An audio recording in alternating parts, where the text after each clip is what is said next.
estamos hablando con José Goldenberg de un tema que es muy importante en estos momentos y conforme se acercan las elecciones, pues este tema es más todavía recurrente, la democracia. Esto de la democracia, pues a veces es como una nata que nadie percibe de una forma global, pero que sigue manteniéndose en tema, en boga, cada vez que nos vamos acercando a las elecciones. ¿Existe democracia realmente en México? Yo creo que sí, aunque sea de muy baja calidad. Quienes vivimos en las postrimerías de un régimen autoritario, sí sabemos la diferencia que hay entre un régimen democrático y un régimen que no lo es. Pensemos casi en cualquier esfera de la vida. Pensemos que todavía a fines de los 70, principios de los 80, teníamos un Congreso supeditado a la voluntad del presidente y que hoy, gracias a elecciones cada vez más competidas, tenemos un Congreso donde la pluralidad política coexiste, nadie tiene mayoría y están obligadas al diálogo, a la negociación, al acuerdo. Pensemos en las elecciones mismas. ¿Cuántos años fuimos a las urnas sabiendo de antemano quién era el ganador y quién eran los perdedores? Hoy no, hoy por fortuna vamos a las urnas y claro, hay una franja de la población que vota por A, otros por B, otros por C, y normalmente el resultado es de pronóstico reservado. Bueno, yo digo que eso es un bien comparado con el pasado.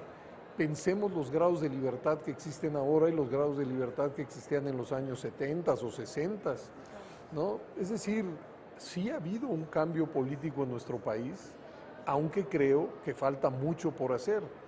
Pero tenemos un sistema democrático germinal, es decir, pluripartidista, con equilibrio de poderes, que ha acotado a la presidencia de la República, que ha generado un federalismo muy primitivo, pero federalismo al fin, y sobre todo, que a diferencia de lo que sucedía en los últimos años 70 y 80 todavía, nos hemos acostumbrado a vivir y a convivir en una determinada pluralidad, a diferencia de los códigos de entendimiento que pensaban que había una corriente política ideológica, la que está afuera, que era la poseedora de todas las virtudes y el resto no eran más que la encarnación del mal.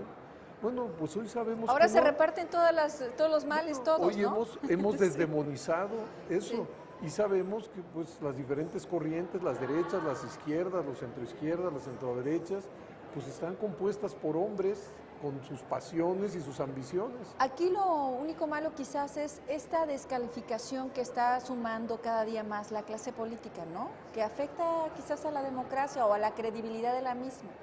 Hay un fenómeno que no es exclusivamente de México, que está muy extendido en América Latina, pero que también impacta en Europa, que es el siguiente, y que a mí me preocupa y que creo que a todos nos debería preocupar. Cuando a la mayor parte de la gente se le pregunta bajo qué régimen de gobierno quisiera vivir, contestan que bajo un régimen democrático. Es decir, la democracia tiene una enorme hegemonía discursiva. No obstante, y paradójicamente, cuando a las mismas personas se le pregunta qué opina de los políticos, de los partidos, de los parlamentos, los colocan en los últimos lugares de sus querencias, es decir, los califican con notas muy negativas, en México y en muchas partes de América Latina. Y yo digo que es paradójico porque no existe democracia sin partidos, sin política y sin parlamentos.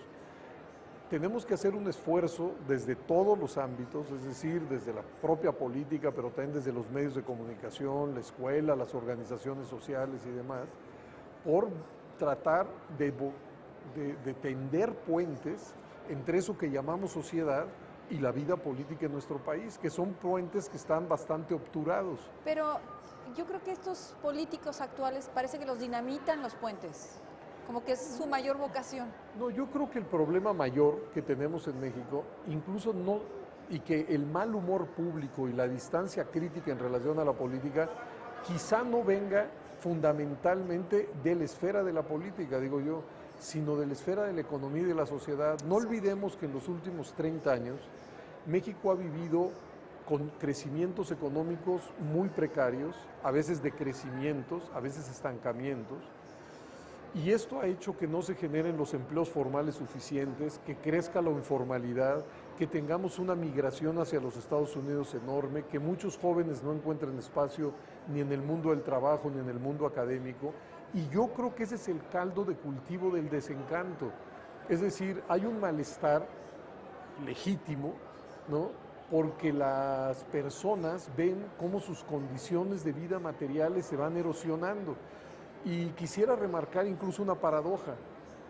A lo largo del largo ciclo autoritario, digamos de 1932 a 82, 50 largos años, la economía mexicana creció. Y claro, creció y nunca repartió sus frutos de manera igualitaria, eso no. Pero ese crecimiento sí daba para que los hijos vivieran mejor que los padres.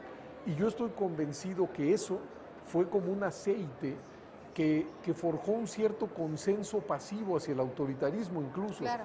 Y en cambio hemos tenido la mala jugada, digamos, la historia nos ha hecho la mala pasada, de que la democracia ha venido acompañado de estancamiento o crecimiento magro o estancamiento de la economía, y ahora muchas familias se preguntan y creen que sus hijos van a vivir peor que los padres, y eso es muy disolvente. Pero también tiene que ver con la falta de oportunidad para cumplir estudios de alto grado para muchas familias por el costo que a veces ya tiene esto, ¿no?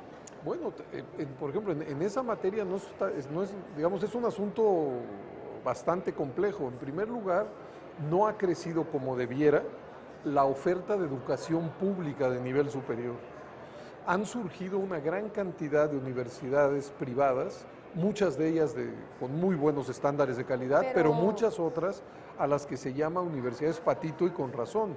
Es decir, que no tienen la infraestructura, ni los profesores, ni el know-how para dar una educación de calidad. Pero lo que sí hay es una enorme demanda, y creo que hemos estado rezagados en ofrecer una educación pública o privada de calidad con los apoyos suficientes para que los jóvenes se mantengan en el circuito educativo. Pero el problema se agrava porque muchos de los jóvenes que no siguen en el circuito educativo no encuentran en el mundo laboral tampoco una opción. Eso es importantísimo. Vamos a ir a una pausa para ir a nuestro último bloque con José Goldenberg. Yo creí que este era el último.